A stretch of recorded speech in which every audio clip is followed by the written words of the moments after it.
Good afternoon, everybody. Nice to see you all. I do not have any remarks at the top, so we can go straight to questions. Darlene, do you want to start? Sure. Thank you. I predicted you'd call on her. What more can you tell us about the meeting Sure. the President had with the leaders from Congress over the Supreme Court? Senator Reid said that a lot of time was spent talking about basketball and other stuff, and he said the meeting didn't last very long.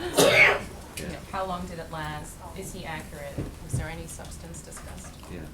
I don't have a sense of exactly how long it lasts. We can look into that for you. I did have an opportunity to visit with the president after the meeting concluded, and the president's the president's view of this situation is that any president has a responsibility to consult intensively with Congress before making a nomination to a lifetime appointment on the Supreme Court.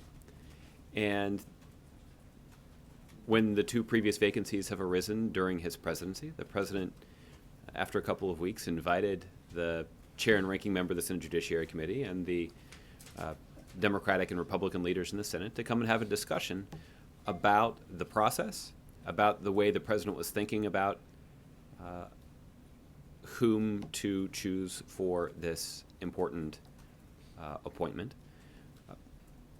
And the president felt it was important, even in an election year, to continue that consultation.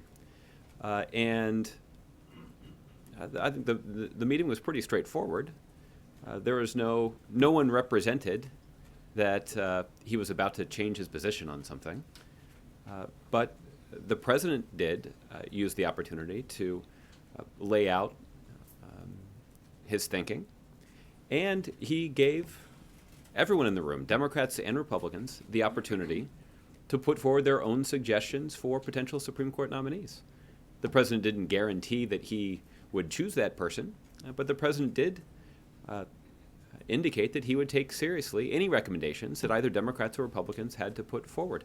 After all, we're talking about a group in the Oval Office that collectively maybe even has a century of experience of considering Supreme Court nominees and confirming them. That when you sort of add up everybody's role here, there's a lot of history. In fact, that history dates back to 1988, the last time that the United States Senate voted to confirm a Supreme Court nominee. And both Senators McConnell and Grassley supported Justice Kennedy's nomination, and Vice President Biden presided over that process as chair of the Judiciary Committee. So we certainly know how this process has worked in recent history. We know how it worked the last time that this situation occurred, that the President of the United States was asking a Senate that was led by the other party to confirm a nominee in an election year. And that resulted in Justice Kennedy's overwhelming confirmation with bipartisan support, and we believe that this process should conclude the same way. You mentioned that the president gave both sides an opportunity to suggest names. Were any names suggested from either side?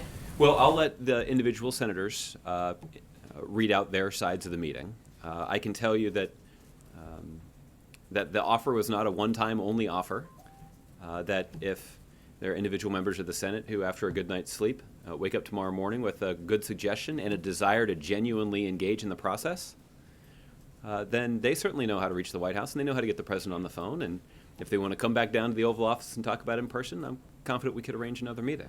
The president is serious about this consultation, and we'd like to see Republicans engage in it seriously too. So you had a vacancy on the court. The president came out and said he's going to nominate. Republicans said we're not going to do anything. You've now had this meeting today. What is the next move in this process, and who's responsible for making it? Well, the next move would be for Republicans to avail themselves of the opportunity to continue consulting with the president if they choose to do so. They will have that opportunity, and that's an opportunity that will endure. Meanwhile, the president and his team will continue with the process that has been running here at the White House now for more than a week, for the president to consider the background and record of potential Supreme Court nominees. And the president will continue to do that work with the goal of eventually putting forward a nomination. I wanted to ask you about one other thing that happened yesterday, like yesterday after the briefing. A magistrate judge in New York City ruled that the Justice Department cannot force Apple to provide the FBI with access to data on an iPhone in a drug case in New York City. Is there any reaction from the White House to that judge's ruling and any concerns about how it might influence the bigger debate that's going on between DOJ and the Justice Department over the phone in the San Bernardino terrorist attack? I don't have a reaction to the ruling in that specific case. I've obviously read the public reports about it, but I don't have a detailed knowledge of the facts of the case. And we've made quite clear that the discussion that we've been having about the San Bernardino case applies specifically to this scenario, where a terrorist who is no longer living was using a phone that was owned by the local government, and in pursuit of their independent investigation, law enforcement professionals have concluded that information that may be contained in that phone could be useful for their investigation. Now, the president has made clear that the investigation is a priority because we want to learn as much as we possibly can about the individuals who carried out this terrorist attack. We want to learn as much as we possibly can about people that they may have been talking to or communicating with here in the United States or around the world. We also want to learn as much as we possibly can about what may have prompted them to carry out these terrible attacks that resulted in the death of 14 innocent patriotic Americans and caused the injury of a couple dozen others. So, we've been clear about what our interest is in this specific case. As a legal matter, my understanding is, you should confirm this with the Department of Justice, is that as a legal matter, there's no, that this ruling in New York does not have any impact on the ongoing situation in San Bernardino. But that's essentially our position. Okay. Aisha. Going back to the Supreme Court, a quick question. Did President Obama put forward any names that he might be considering during this meeting? And then also, I guess to the larger point, President Obama has said that he doesn't think that this position that the Republicans are taking, that they won't hold any hearings, they won't take any vote, that won't be able to stand, that they won't be able to necessarily hold on to that position. And I guess the idea is that they'll face so much public pressure that they will have to back down. I guess, does the White House still feel that public pressure is going to be such that McConnell and Grassley will have to back down? And what provides that confidence?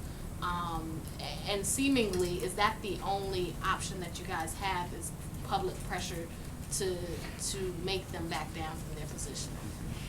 Well, Aisha, I don't have a more detailed readout than I've shared thus far. I don't know whether or not the president put forward any potential nominees in the context of that discussion. But even if he did, I probably wouldn't be in a position to float those names here publicly. More generally, our intent is to continue to fulfill the president's constitutional responsibilities. The Constitution of the United States says that the President of the United States shall appoint someone to fill a vacancy on the Supreme Court. The president's going to fulfill that responsibility. The United States Senate also has a constitutional responsibility when it comes to vacancies on the Supreme Court. They have a responsibility to provide their advice and consent to the President of the United States. It doesn't say that the members of the Senate should consider a nominee based on whether or not that person was at the top of their list of potential Supreme Court nominees. Rather, the Supreme Court suggests that they should consider their background and their record. The Constitution suggests that they should consider their background and record to determine whether or not they could serve on the Supreme Court in a way that lives up to the American people's expectations. So, when it comes to our strategy is simply that the president will fulfill his constitutional responsibility, and we're going to appeal to members of the United States Senate that they should put their constitutional responsibility ahead of any sort of political calculation that their party leaders may be making. So it's a hope that they will just adhere to what you feel is their constitutional responsibility. It's not, there's no plan to do anything beyond that. Yeah. Well, it's more than my hope. It's what it says in the Constitution. It's also consistent with past precedent. The last time that that there was a president of the United States that was calling on the United States Senate to confirm a Supreme Court nominee in an election year. It was 1988. You had a Republican in the House. Democrats were in charge of the Senate.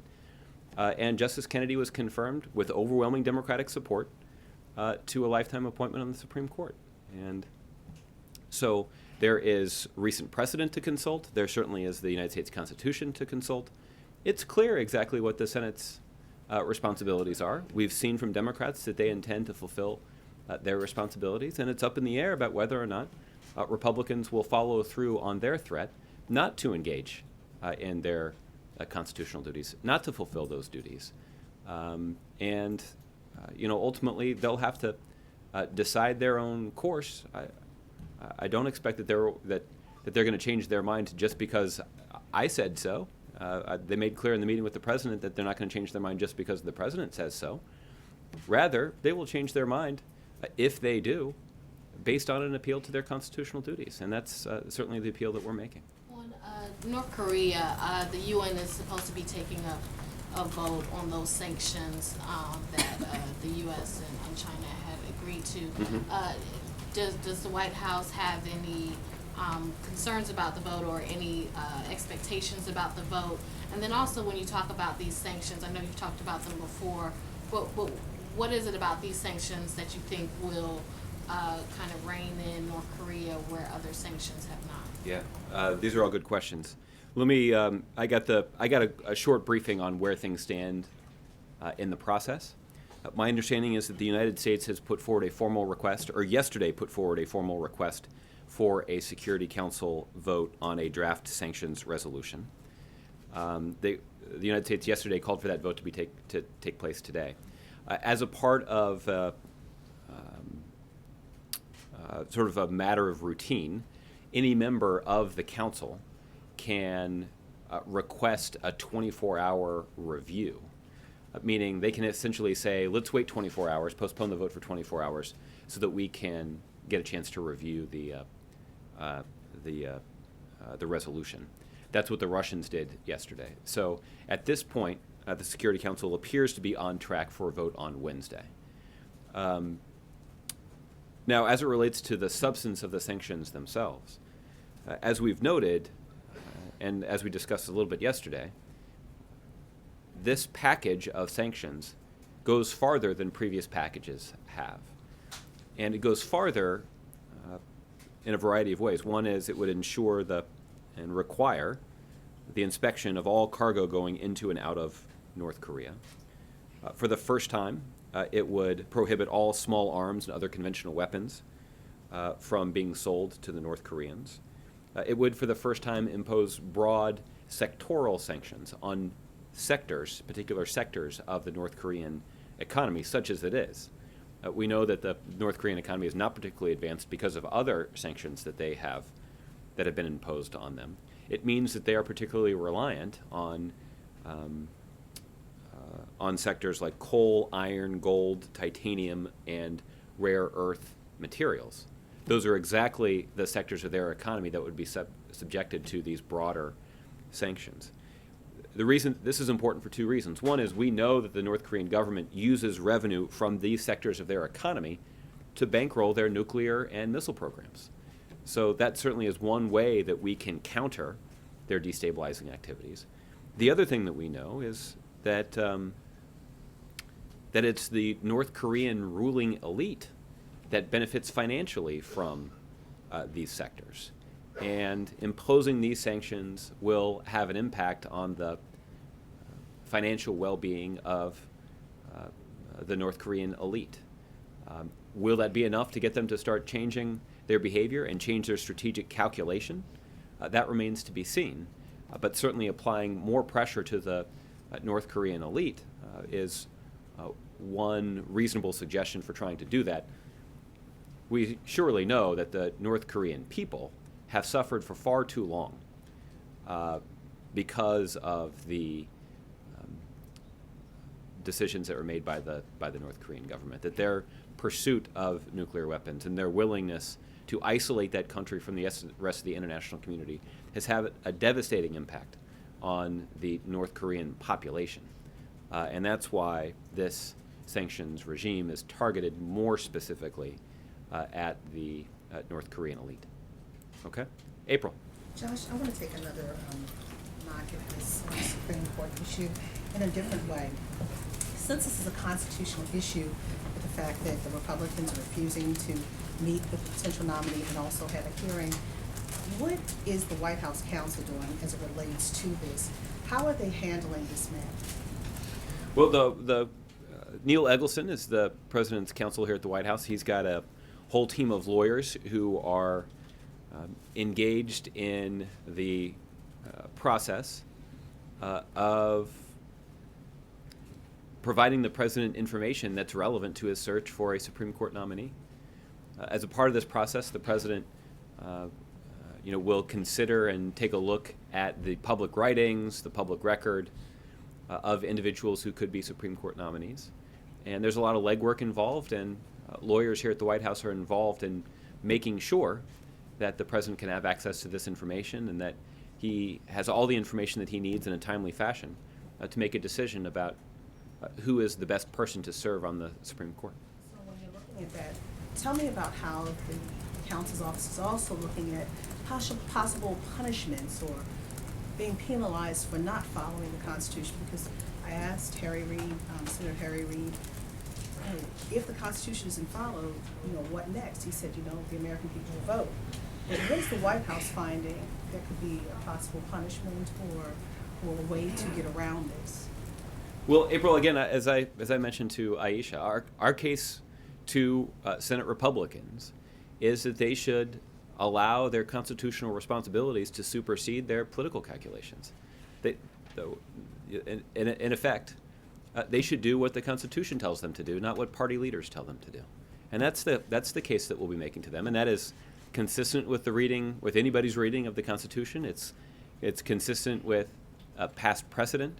After all, every Supreme Court nominee since 1875 has gotten either a hearing or a vote, unless, of course, the president withdrew that nominee.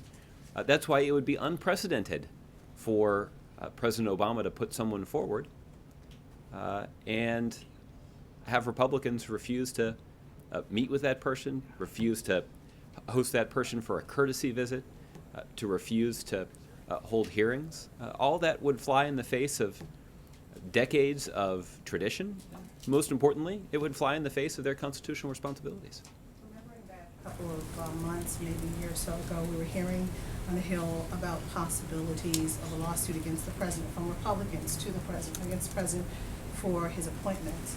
Now, and some of the things that They filed so many lawsuits, it's hard to keep track. Now, okay, and with that, is this administration, is the counsel's office looking at possible litigation when it comes to this issue, the Constitution not being followed? I'm not aware of any work in that regard. I don't know, frankly, if that's even an option. Okay, Mary. Just to be clear, you've made clear everyone's responsibilities here, but is the president still optimistic that Republicans will ultimately have a change of heart and consider his nominee?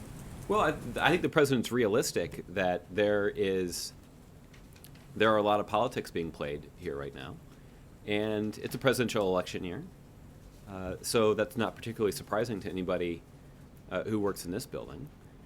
The question, I think, really is about, and it's an open one, about whether or not Republicans will put their constitutional duties ahead of their political calculations. And it's clear what the Constitution says they should do. If they want to consider precedent, it's clear what they should do. If they want to consider what can be done to protect the long-term health of the Supreme Court, it's clear what they should do. Because what they are promising to do right now would, in an unprecedented way, escalate the degree to which the Supreme Court is imbued with partisan politics. And the truth is, the framers of our Constitution designed a system that would insulate the Supreme Court from those kinds of politics to a large degree. And the president doesn't believe that kind of escalation is in the best interest of the Republic. And on another topic, a member of the Secret Service yesterday got into quite a physical altercation with a Time photographer at a Trump rally, grabbing his neck, slamming him to the ground. Are you aware of this incident, and do you feel this response was appropriate? Well, I've seen some of the footage and obviously the news coverage of this incident. I haven't been briefed on the details, and I know that the Secret Service and local law enforcement are actually working to learn more about what exactly transpired there. But I think what I can say just generally is that all of us on a regular basis benefit from the courage and professionalism of the men and women of the Secret Service. After all, they keep us safe, they certainly keep the president safe, they protect our workplace, and we all benefit from the professional way that they do their jobs day in and day out. That doesn't get a lot of attention, and that's okay because that's their responsibility. They hold themselves to an extraordinarily high standard. We certainly hold them to a high standard, and far more often than not, the men and women of the Secret Service live up to that standard. We're certainly grateful for their service for that reason, but I know that the Secret Service has also indicated that they'll take a look at this particular situation and they'll take appropriate action once the facts have been gathered. I guess more broadly on this, there seems to be a big difference between how the press is treated here and at the president's events versus on the campaign trail. I mean, at Trump events, the press is forced to stay physically in a pen. Are you at all concerned that First Amendment rights are being violated here? Well, I haven't had the privilege of attending a campaign event hosted by the Trump campaign. So I understand they're pretty entertaining. Look, each campaign will have to sort of make their own decisions about how they want to handle press access to their events. Generally, my limited experience in campaigns is that the reason that you hold public events is so the public can have an opportunity to be informed about your message and what's being discussed. And an important part of that is not just inviting a big crowd, but also inviting the news media to capture what happens so that can be, so people can be educated about what happens. I understand the need to keep order, but I also understand that most candidates are pretty proud of the people who are showing up at their events. And they're eager for those who are attending the event to actually talk to the news media and talk about why they're attending that event and why they're supporting that candidate. And I'm not sure why a candidate might be embarrassed by his or her supporters or embarrassed by who might be attending his event, but you should check with them. Okay, Michelle. So aside from the basketball talk, it sounds like this meeting went pretty poorly, or maybe horribly is a better word. I wouldn't say that at all. I think, again, I think the meeting was actually pretty straightforward. No one represented that they were on the verge of changing their opinion, but the president takes quite seriously the responsibility that he has to consult with members of Congress in both parties as he makes a really important decision. The Constitution vests with the President of the United States the authority. In fact, the Constitution says the president shall appoint a nominee to fill the vacancy in the Supreme Court. And the president believes that it's his responsibility to work with the legislative branch to do that. And that's why the White House has contacted the office of every single member that serves on the Judiciary Committee. I also feel like it merits pointing out, this isn't the first time that the president has talked to Leader McConnell and Chairman Grassley about this vacancy. In fact, this is the second time in just a couple of weeks that they've had this conversation, and I certainly wouldn't rule out additional conversations. And in fact, if Leader McConnell or Chairman Grassley want to have an additional conversation or more conversations, particularly with regard to potential nominees, we're open to those conversations as well. So this is part of the process. I will just to go more directly to your question, though, Michelle, we certainly would have liked Republicans to have handled the meeting differently. We certainly would welcome greater engagement on the part of Republicans, a greater, clearer willingness to put their constitutional duties first at the top of their list of priorities, and resist the urge to allow this process to be so deeply infected and corrupted by partisan political gamesmanship. Now, that doesn't advance the process. And look, the last thing I'll say about this is we know that both Chairman Grassley and Leader McConnell have decades of experience of handling Supreme Court nominees and Supreme Court confirmations. So they understand the role that the Senate has to play in this process. They also understand how important it is. We've heard from them on a number of occasions. Over the course of the last 7 years, we've seen those two men speak publicly about a range of Supreme Court decisions. Some they agreed with, some they vigorously disagreed with.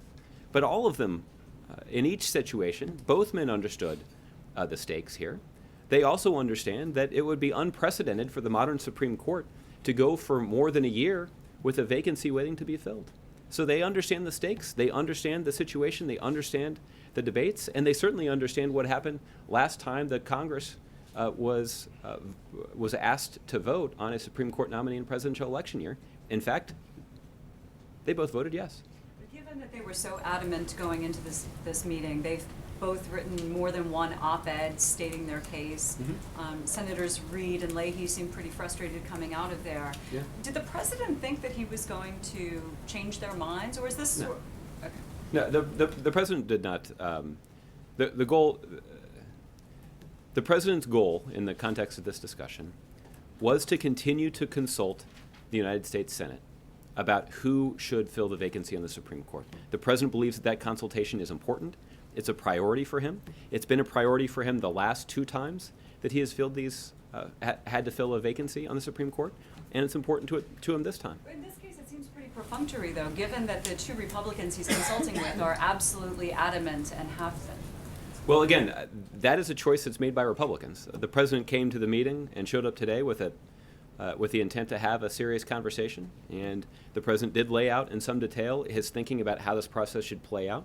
He laid out in some detail how he's thinking about who should be appointed to fill this vacancy, and he continues to welcome input from Democrats and Republicans on that process. And look, I'll just point out that in 2009, the first time that the president had to fill a Supreme Court vacancy, the president took very seriously his responsibilities to consult with members of Congress. And Senator Grassley is quoted publicly saying that after serving in the United States Senate for decades, it was the very first time he could remember a United States president asking him for a suggestion about who should be nominated to serve on the Supreme Court.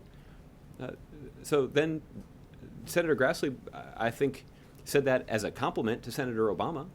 And look, I don't know whether he intended it that way. You can ask him. But the point is, I think that's an indication that Chairman Grassley understands how important this consultation is. And he appreciates the fact that President Obama had reached out to him then, and the president was doing exactly the same thing today. I mean, he doesn't hold it important enough, obviously, to even bring this potential nominee up for hearings. But the president described Republicans' stance last week, I think it was, as sheepish when he talked to them one-on-one in these phone conversations that he had. Would he or you still describe them as sheepish, given this meeting that happened today? Well, I don't have a more detailed readout of the discussion that I had today, and I don't want to leave you with the impression that the president was necessarily talking about Leader McConnell or Chairman Grassley. He may have been, I don't know. The reason we don't know that is because the president has actually had the opportunity to talk to a number of Republicans about the vacancy on the Supreme Court. So I wouldn't automatically assume that the president was referring either just to or included Leader McConnell and Chairman Grassley in that comment. Okay, last week when I asked you if you felt like there was, given everything that's been said already, do you think that there is still a chance that this will make it to the hearing stage? You said absolutely. Do you still feel that there is a chance of that? Absolutely. It's pretty clear, based on what the Constitution says, based on recent precedent, based on the obligations that Leader McConnell and Chairman Grassley are intimately familiar with. We will continue to appeal to the notion that they have a constitutional duty to move forward. It's a clear. I guess I would say then, why do you feel like these guys are going to change their minds now after they've come out? But I guess from yours, you see their stance as somewhat damaging, and that the public is going to be opposed to that. But they've already done that damage then by saying we refuse to do this. Why do you think that there is some chance that they're going to change their tune? Well, again, I think most of my confidence rests in the clarity of the Constitution, the clarity of the precedent, and the clarity of Leader McConnell and Chairman Grassley's own knowledge of their responsibilities. I think it's too early to tell at this point exactly what sort of impact the public debate is going to have on this. My guess is it'll play differently in different states. But we've heard comments from others who value the institution of the United States Senate and who value the institution of the Supreme Court, who have expressed concern about this process and about the court in particular being politicized. And if Republicans follow through on what they're promising to do right now, it would escalate in an unprecedented way the degree to which the Supreme Court is politicized. And that's not good for the country. It's not good for Democrats or Republicans. It's inconsistent with the Constitution. It's inconsistent with past precedent. It's inconsistent with the way that Leader McConnell and Chairman Grassley have handled their responsibilities in the past. So that's the case that we'll make, and it'll be up to Senate Republicans to decide how they react to it. Thanks a lot. Okay, Dave. Thanks, Josh. Senator Reid said outside that the Vice President made reference in this meeting to his 1992 speech, what they're calling the so-called Biden rule, and that he actually read passages of his speech to the Republicans. Can you shed any light on that? Did that happen? Well, I don't have a detailed understanding of the exchange, but it sounds like what you're describing is that Vice President Biden read the same passage that I've read from here a couple of times about how in 1992, he made clear that if the president was willing to consult with him, that he'd be open to supporting the president's nominee. He was saying that about a Republican president, President George H.W. Bush. That was relevant because at the time, then Senator Biden happened to serve as the chair of the Judiciary Committee. So that's the. But look, I think the relevant precedent here is for us to consider what happened the last time that a president of the United States was asking the United States Senate to confirm a Supreme Court nominee in a presidential election year. That year was 1988. It was a Republican in charge of the White House. It was Democrats in charge of the Senate.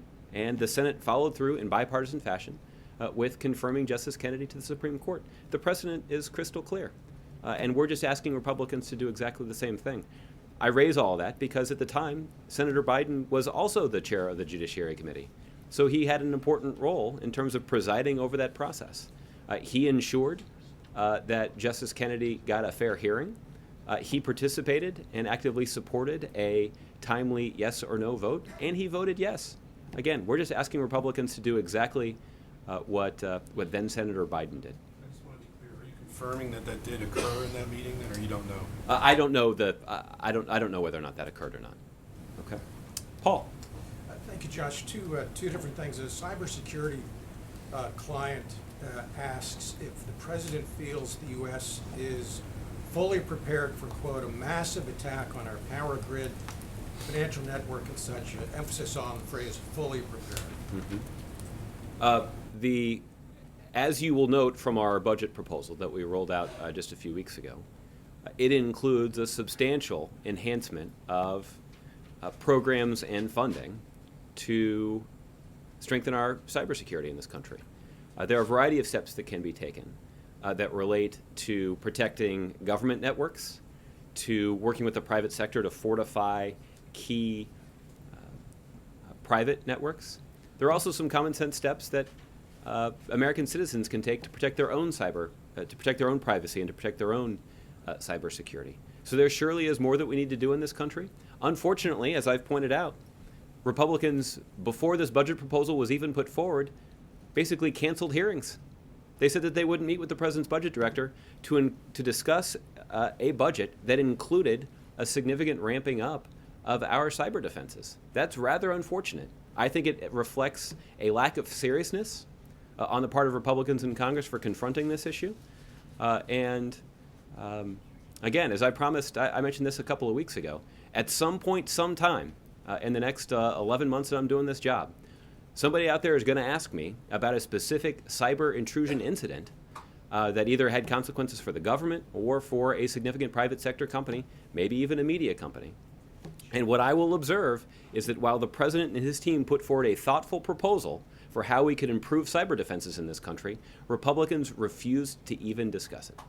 Shifting gears, I'm not sure Mr. Trump doesn't understand that presidents can't change laws on their own, but this talk from him about the weakening of libel laws so we could better control the press, does the White House have a reaction to that?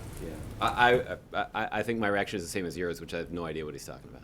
The other thing about that, press, you know, the independent group Reporters Without Borders says that in terms of press freedom, the United States has now fallen to 49th out of 180 nations, and it actually lays the blame for some of that fall, not all of it, but some of it, on the Obama White House for what it calls harassment, government harassment of journalists, and cites the James Risen New York Times case and such. Does the White House bear any blame for the fall in what appears to be a fall in press freedom in this country?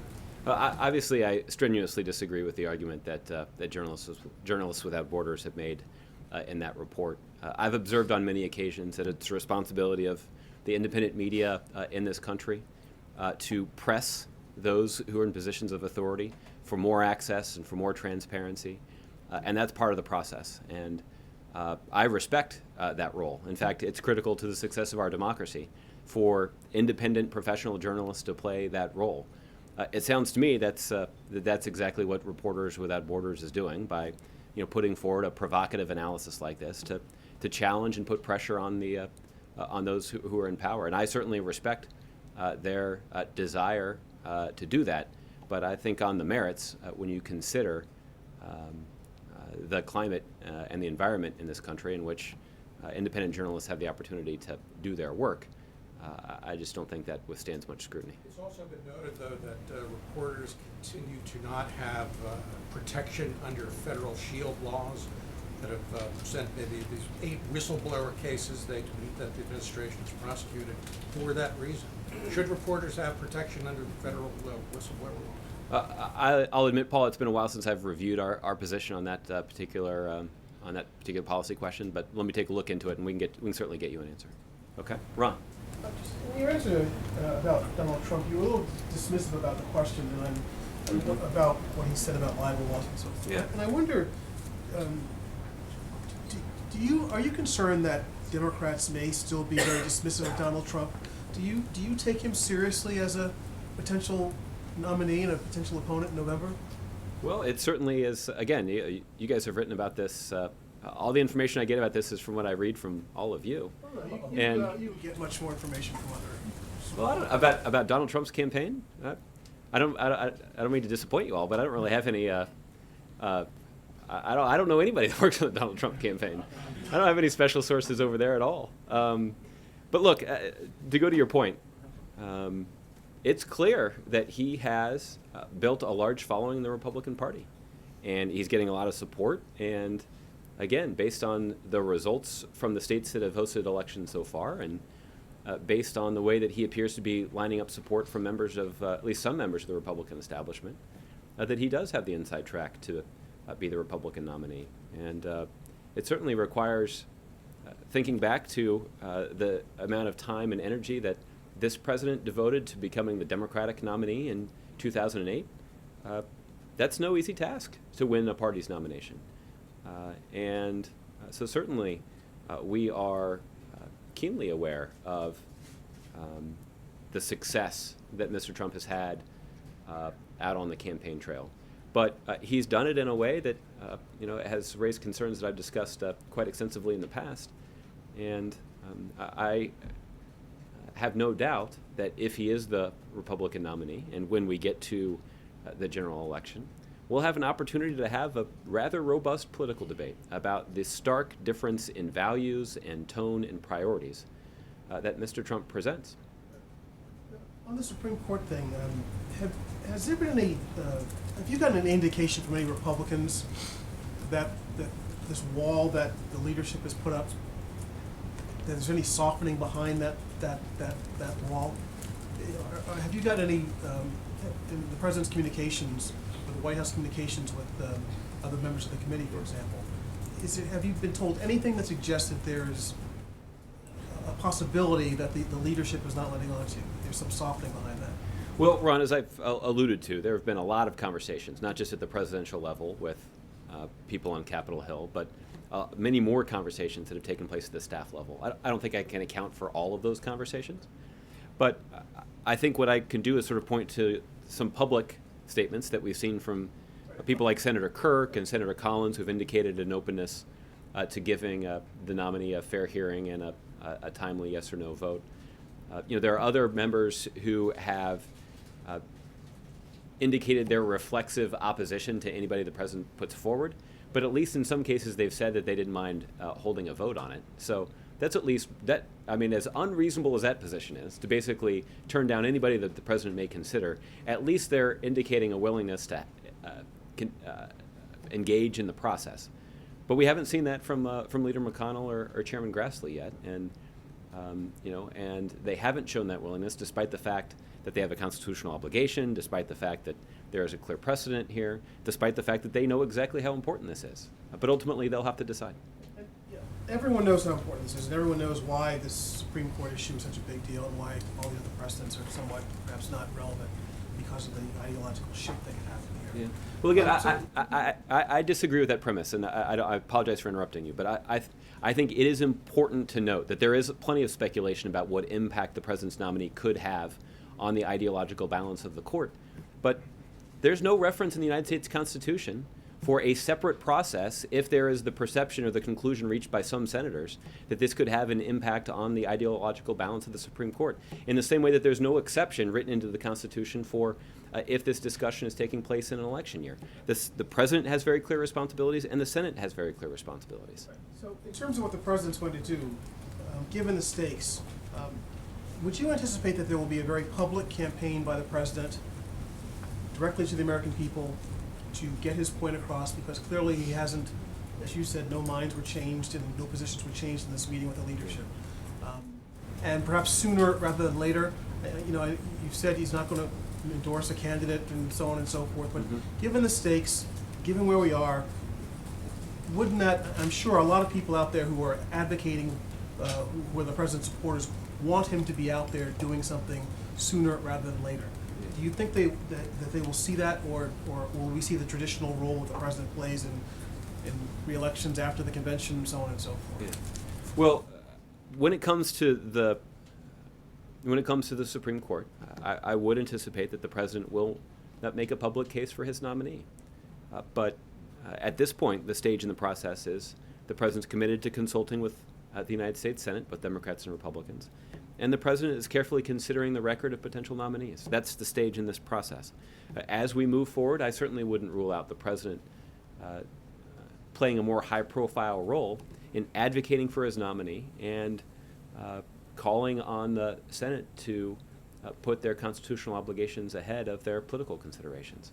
When it comes to the general election, though, I certainly think you can expect the president over the course of the summer and fall campaigning in support of the Democratic nominee, whoever that is, and it will be, his advocacy will be rooted in highlighting the difference in values and priorities and principles of a Democratic nominee who is committed to continuing the progress that we've made over the last 7 years of digging out of the worst economic downturn since the Great Depression, and comparing that to the agenda put forward by Republicans to actually roll back that progress by going back to the rules that were in place in advance of the last economic downturn. And that'll be the substance of the essence of the debate, and it's one, frankly, that the president looks forward to engaging in. And lastly, can you tell us anything more about some of these various advocacy groups that are trying to push for one nominee or the other, or be involved in the process, the nomination process for the Supreme Court? To what extent, what's happening between the White House and those groups, and how transparent is the White House going to be about what you're doing with these other groups? I know that a number of former officials are involved and so on and so forth, but is there extensive planning underway? Are the meetings underway? What is the extent of that activity? Well, look, Ron, the truth is the engagement on the part of the White House with outside organizations that are interested in being involved in the political process is something that happens every day on a wide variety of issues. Now, obviously, the Supreme Court is different and unique because it's not something that comes up every year. It only comes up every once in a blue moon. And sometimes, like this year, it can come up unpredictably without any advance warning. And obviously, the way in which that situation is resolved has significant consequences for our country. So it's natural that there would be lots of outside observers keenly interested in how the process moves forward, and consistent with the way that we engage with outside groups on issues like immigration reform, on cybersecurity, on the Trans-Pacific Partnership. We're going to engage with outside groups as the president makes a decision about who to put forward for a nomination to the Supreme Court. But we'll also continue to engage in those conversations even after that nominee has been put forward in terms of making the case that the Senate should fulfill its constitutional obligations. Okay? Byron. Thanks, Josh. Today is Super Tuesday. Voters in more than a dozen states will cast ballots or attend caucuses. It also means that 2 weeks from today, voters in Illinois are going to host a primary. Do you have any guidance on how the president will participate in that election? Will that be in person or absentee? And will we know his choice in the Democratic primary on or before or after that date?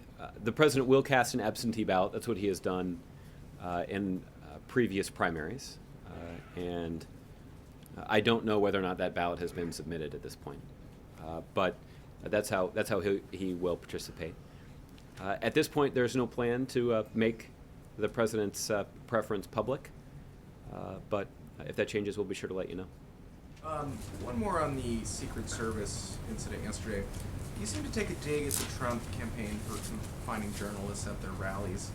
But if the reports are correct, what appears to have happened here is that an agent of the government and an employee of your administration acted to keep a journalist out of an area where the public at large was generally allowed.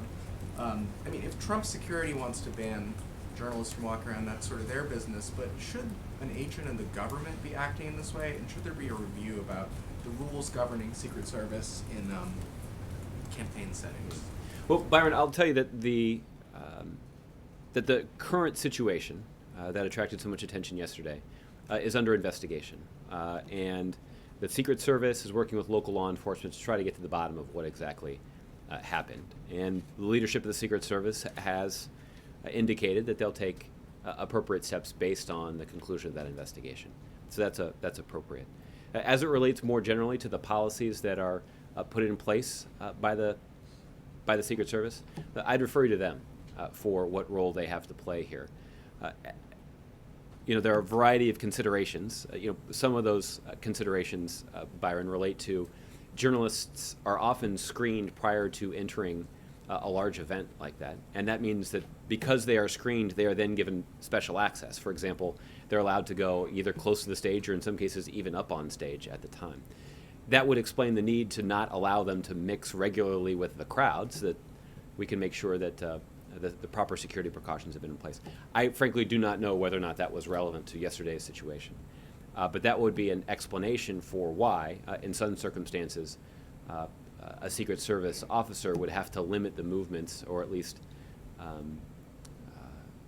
limit the press's interactions with the public, to ensure that that future special access that they get to the candidate or other protectees can still take place. Okay, Jordan. Thanks, Josh. I want to ask about a different issue, which is the transition. Congress passed a bill yesterday that requires the administration to set up some councils within 6 months of the election to help the staff and agencies turn over. And I'm wondering if the president's going to sign that law, and if you can give us just a general update on the transition planning that's going on here. Well, Jordan, we'll take a look at the legislation, and we'll get you a firm answer on that once we've had a chance to review it. I'll just say in general that as President Obama was preparing to take office in late 2008 and then in early 2009, we worked quite effectively with the Bush White House that had made a smooth transition a priority. The American people were quite well served by the Bush White House's commitment to that principle. And I can tell you that that is a principle that this administration expects to continue, if not even further enhance. There are significant consequences for our national security. It certainly positions the next president to hit the ground running, and that's important when doing the people's business. So we recognize that the previous administration made that a priority, and I'll point out particularly when we're talking about bipartisan cooperation in the context of the Supreme Court. The Bush White House did that even though they were coordinating with an incoming Democratic president. They recognized that the responsibility that they had to ensure a smooth transition superseded any narrow political consideration that they had to make. And they understood that that's because that's a constitutional duty of the president, that after serving 2 terms, they hand the reins on to somebody else. And ensuring that smooth transition was in the best interest of the country. We certainly intend to fulfill that, that precedent, that commitment. There's probably a lesson in there somewhere for Senate Republicans. All right, Jim. Hi, Josh. The People's Daily, I don't know if you read it. I don't. Okay. I've heard of it, though. Their lead story today says that the president will meet shortly with the president of China. Wondering, is that true? When will the meeting take place, if it is true? I don't have any updates for the president's schedule at this point. Obviously, President Obama has an opportunity to talk to President Xi at least a couple of times just in the first couple of months of this year, usually in response to provocations from the North Koreans. And that kind of consultation has been fruitful, as we see with the package of sanctions that will be voted on, hopefully, by the UN Security Council tomorrow.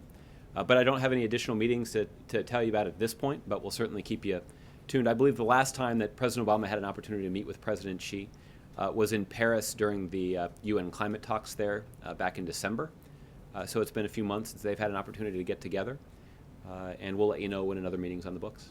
The same newspaper has an accompanying article which says that if the U.S. deploys the B-21 stealth bomber to Okinawa, it intimates that China would attack that plane on the ground. And I'm wondering, in light of that kind of saber rattling, how would you describe the relationship between China and the U.S. today? I mean, is it that tense? Mm-hmm.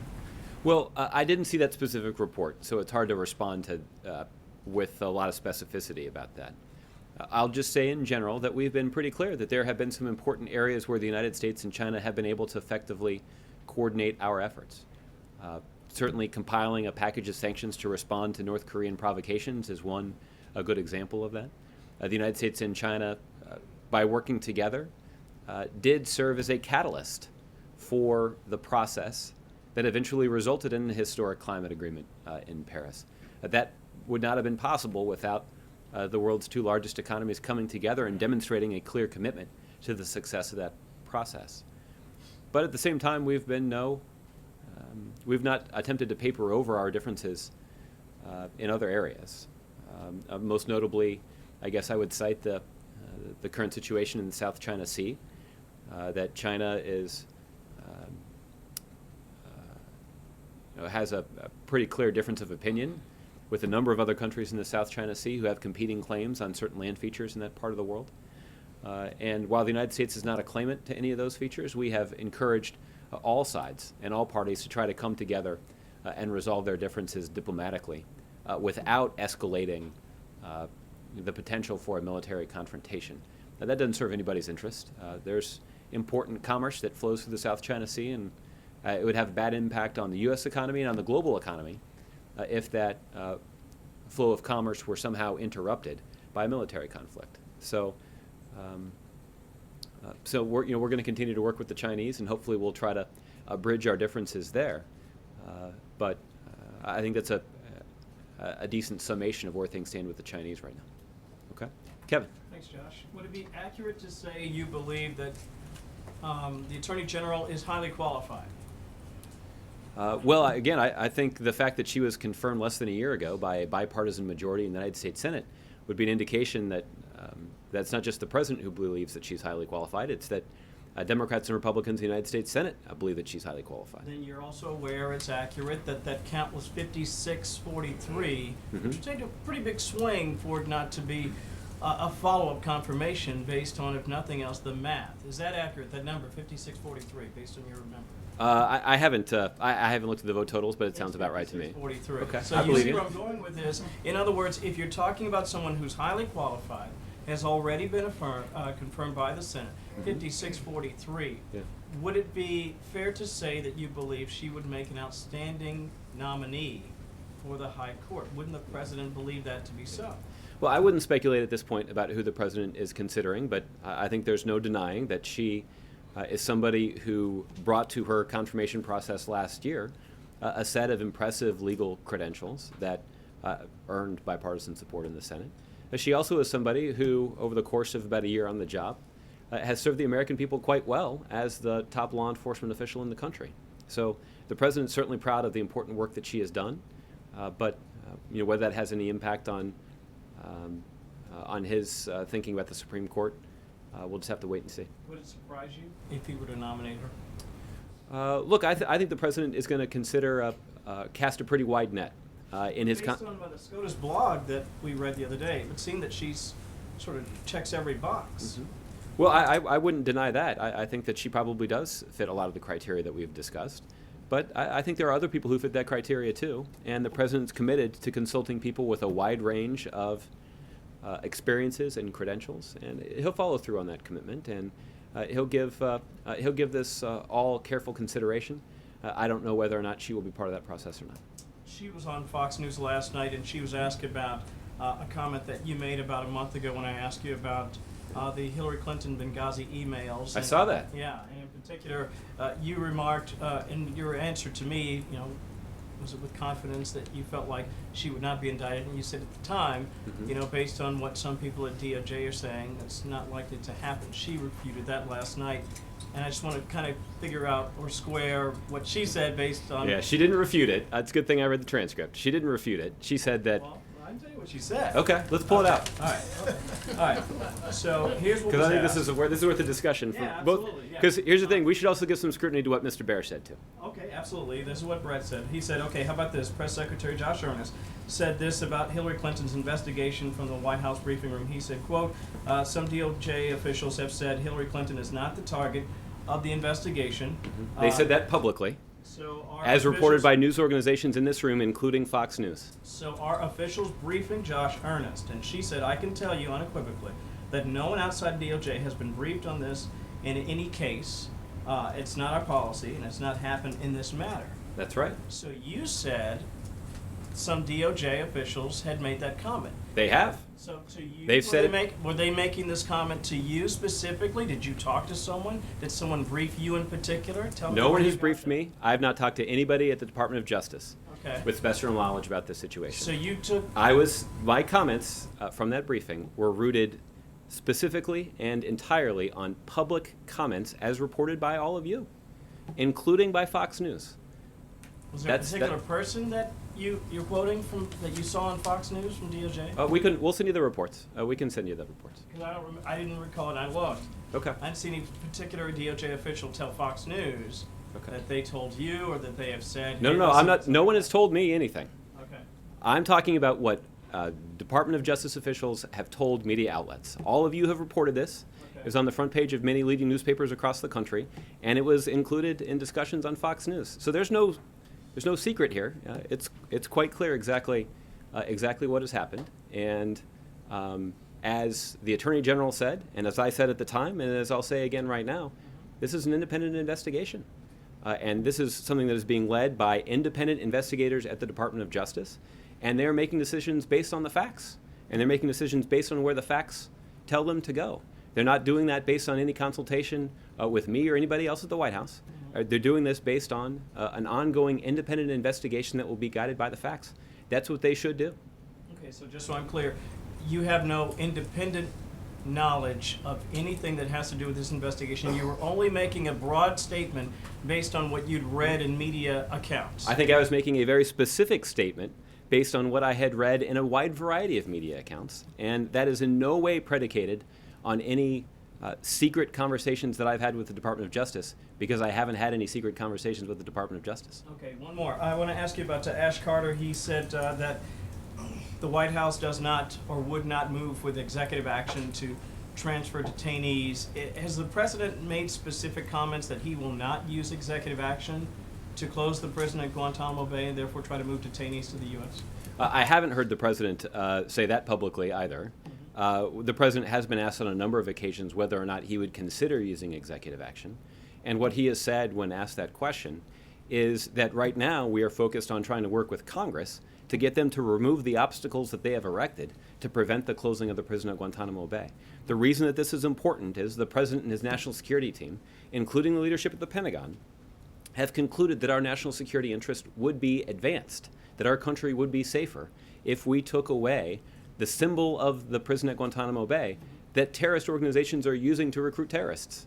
We also know, based on the plan that was put forward by the Department of Defense, that we could actually save some money. We can actually better use taxpayer dollars by closing the prison at Guantanamo Bay, which is prohibitively expensive, and actually detaining suspected terrorists in the same way that we're detaining convicted terrorists in the United States right now. There are dozens of individuals who've been convicted of terrorism inside the United States who are currently being held on American soil in American prisons. That doesn't actually pose a threat to our national security.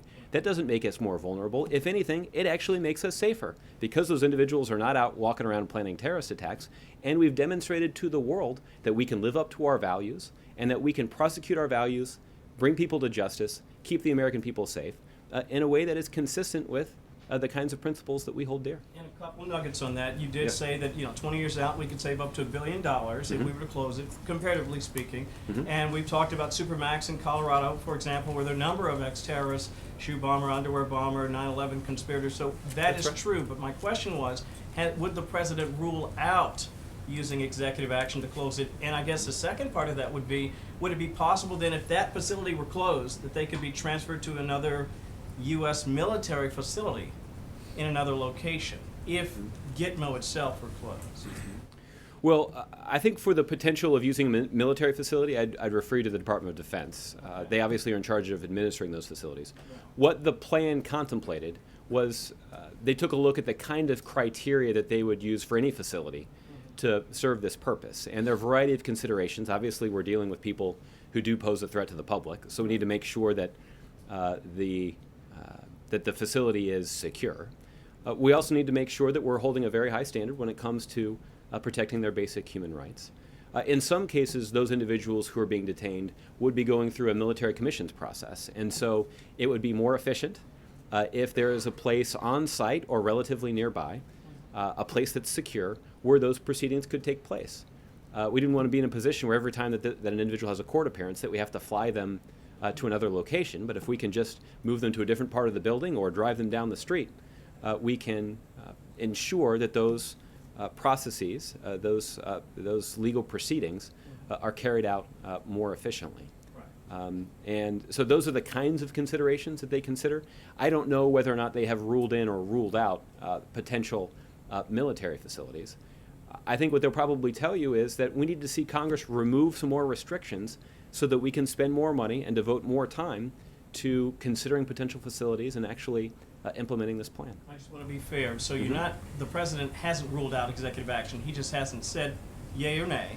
That's correct. And is it lawful to go from military facility to another one if that facility is on U.S. soil? That's the only thing I'm not sure about, because going from facility to facility would seem to be under the DoD auspices, but I'm not sure if that's lawful if that particular facility, say Leavenworth, for example, is on U.S. soil. Are you aware, is that lawful, or have they determined? Why don't we check on your line of questioning? We'll see if we can get you a better answer. Okay. Tolu. If I can just follow up on Gitmo before asking Sure. about Apple. Ash Carter said yesterday that it's not possible to close Gitmo without Congress acting. Loretta Lynch has said something similar. The Joint Chiefs have also come out in pretty clear language to say that. But when you've been asked about it, you said you're not going to take anything off the president's, basically not going to take it out of the president's hands. That you're going to leave the president the option of potentially using executive action in the future. So are all of these other administration officials off message when they're basically doing what you said you're not going to do, it, taking it basically off the president's table in terms of executive action? Well, look, when it comes to the president wielding his executive action, the person that has the final word on it is the President of the United States. And he certainly will do that in consultation with his attorneys because he's committed to following the law. And that's exactly what he will do. What that means for the way that he could use executive action with regard to this specific matter, I'm not going to speculate on that. The president will ultimately make that decision, but that's not a decision that he's focused on right now. Right now, the decision that he's focused on is a decision that Congress needs to make to remove obstacles that prevent us from doing the right thing. And by doing the right thing, I mean closing the prison at Guantanamo Bay, following the advice of the Pentagon leadership, following through on the steps that even Republican national security officials acknowledge would make us safer, and also taking steps that would save taxpayer dollars. So, I've compared this before to the kind of decision tree that Republican presidential candidates have set up for themselves. That when they're laying out their criteria and they're laying out their leadership principles, they're suggesting that they would protect the country, that they would follow the advice of our military leadership, and that they would cut wasteful government spending. Well, by implementing this policy, we can certainly pursue and make progress against all three of those objectives. And that's the case that we're making to Republicans in the United States Senate. After all, I think that's why a number of Republican national security experts have come out in favor of this approach.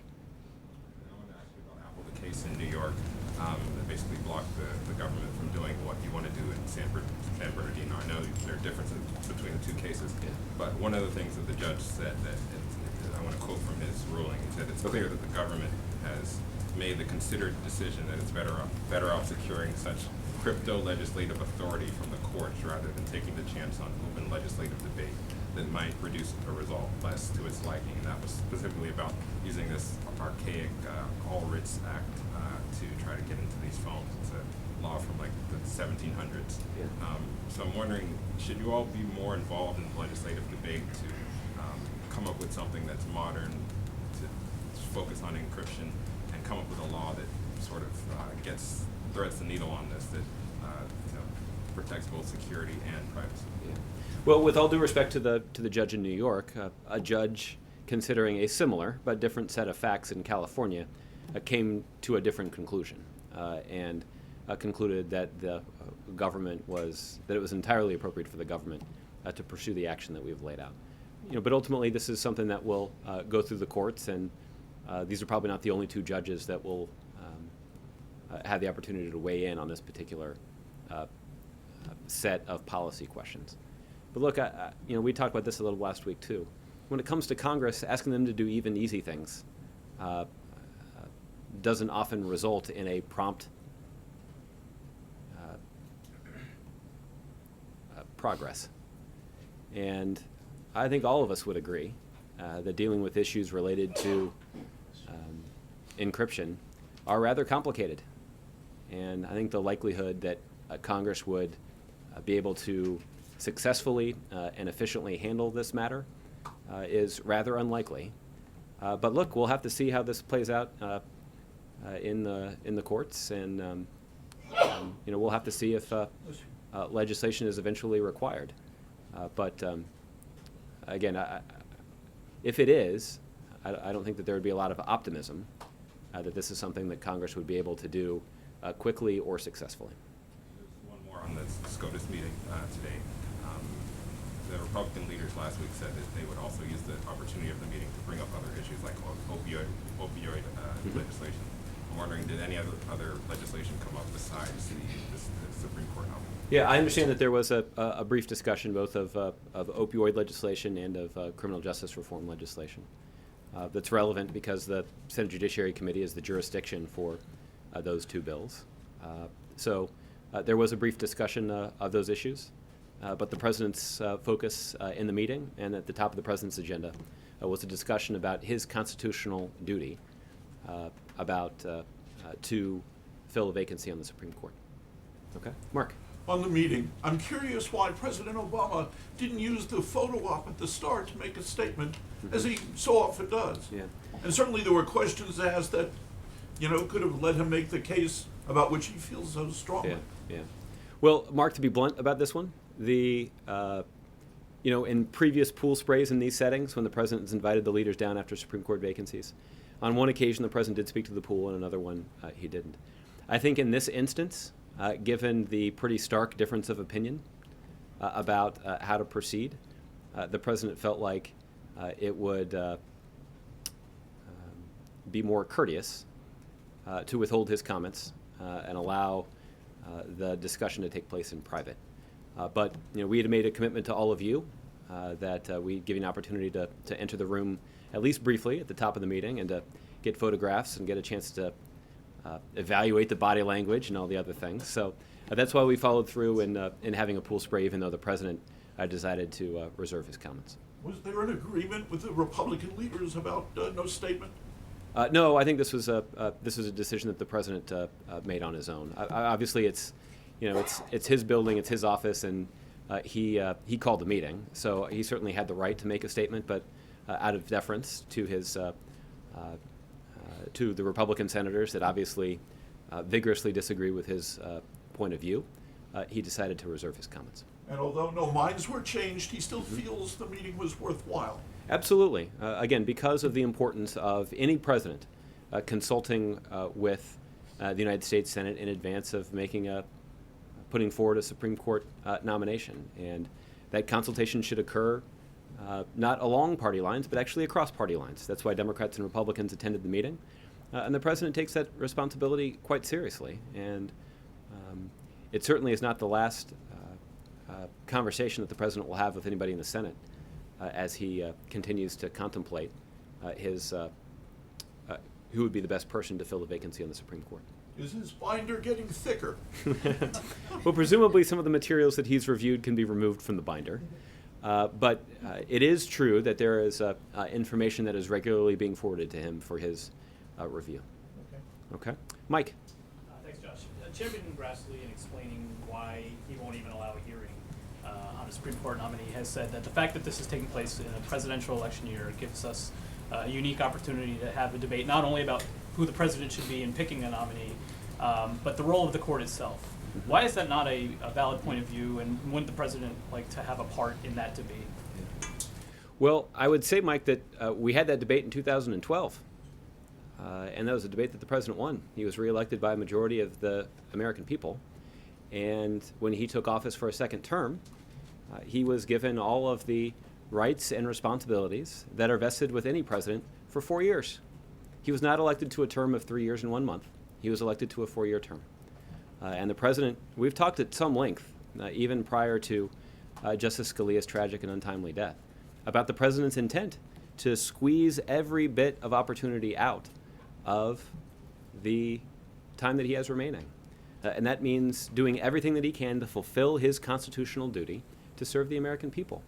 And that includes being vested with the responsibility to nominate candidates to fill a vacancy on the Supreme Court. Because after all, it would be unprecedented in the modern court for a vacancy to last for more than a year. Given the significant stakes surrounding the courses that will be evaluated by the Supreme Court, we should make sure that they aren't considering those cases shorthanded, and that they have the full complement of justices, that the Supreme Court can function the way that the founders of the court intended. And that's what the president feels a responsibility to do.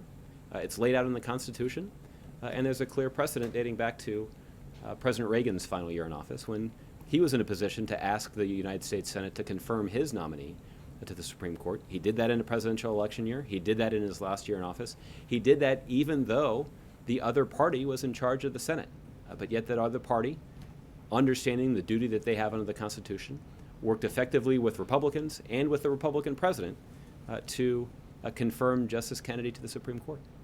And then on Super Tuesday and the presidential campaign, does the possibility or even the probability now that Donald Trump is going to be the Republican nominee affect the way that the White House is planning for the president's involvement in the fall campaign? In other words, would he be more active, do more events in the campaign if it's a Donald Trump as the nominee versus what they would have done with Marco Rubio or Ted Cruz? No, I would anticipate that the president will be active on the campaign trail over the course of the summer and the fall. He'll have a case that he is eager to make about how important it is for the next president of the United States to build on the progress that we've made thus far.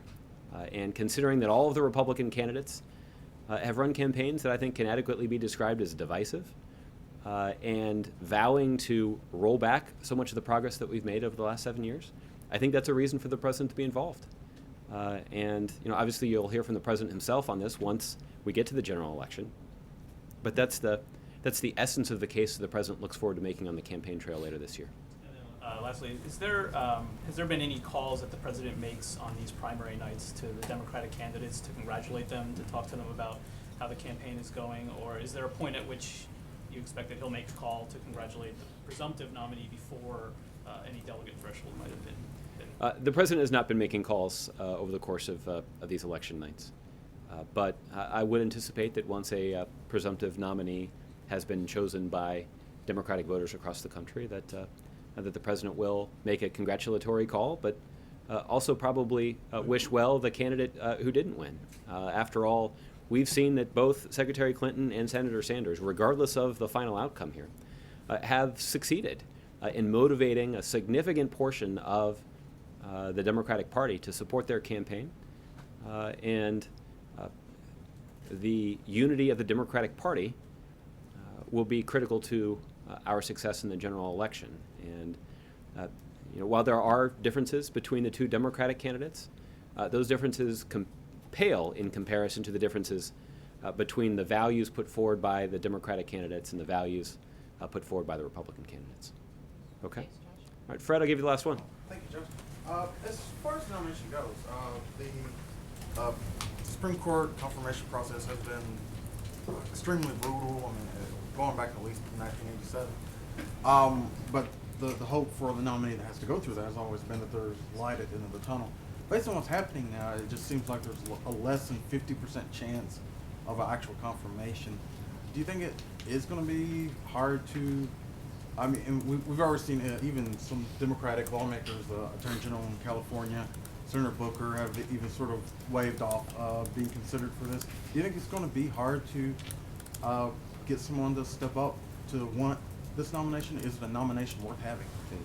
It absolutely is, and I do not anticipate having any trouble choosing the right person for the job and having that person accept the opportunity to go through the nomination process. Look, the nomination process, as you point out, is rigorous, and it should be. We're talking about a lifetime appointment to the highest court in America. It should be a rigorous process. There should be lots of meetings, private and public. There should be days of hearings under oath where Democrats and Republicans ask tough questions, and the nominee in front of the American people on television under oath should answer those questions. That should be part of the process. What's also true, though, is that the process shouldn't unnecessarily be drawn out. You can have a rigorous, intensive process that isn't plagued by unnecessary delays. And since I believe the mid-'70s, about the average amount of time it's taken for a Supreme Court justice, once nominated, to be confirmed is 67 days. So we can spend about 2 months questioning and probing and evaluating the candidacy of whoever is put forward.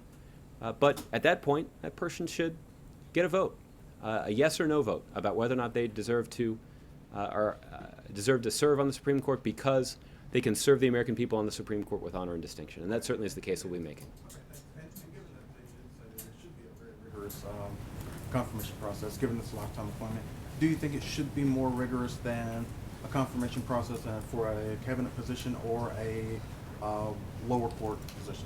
Well, no, I think that process for a cabinet nomination or anybody who gets a lifetime appointment to the federal judiciary, that should be a rigorous process too. And I think we've seen that process function in a way that, frankly, over the last year or so, has also been bogged down by Republicans. And that's been a source of quite a bit of disappointment, that the kind of obstruction that we're seeing around the Supreme Court gets a whole lot more attention, and it should. But the fact is, we've seen this obstruction from Republicans since they took the majority in January of 2015, block any number of very qualified nominees to district and appellate court positions, and that's been a source of some disappointment too. So this obstruction that we see from Republicans is not unique, and is also, that obstruction is also inconsistent with their constitutional duties. But look, I understand that everybody treats the Supreme Court nomination with special attention and special care. All the more reason that Republicans should pay special attention to the need to fulfill their constitutional duties. Okay? Thanks, everybody. We'll see you tomorrow.